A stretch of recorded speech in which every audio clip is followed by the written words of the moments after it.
Make your next power play at hennigpower.com/career.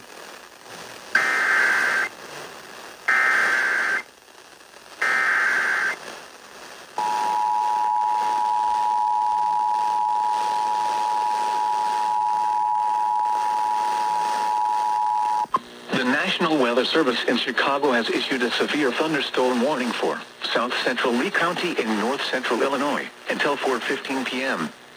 At 3:42 p.m., severe thunderstorms were located along a line extending from 7 miles east of Walnut to near Lomoil, moving northeast at 40 miles per hour. Hazard, 60 miles per hour wind gusts. Source, radar indicated. Impact, expect damage to roofs, siding, and trees. Severe thunderstorms will be near Woodhaven Lakes around 3:50 p.m. Sublight around 3:55 p.m.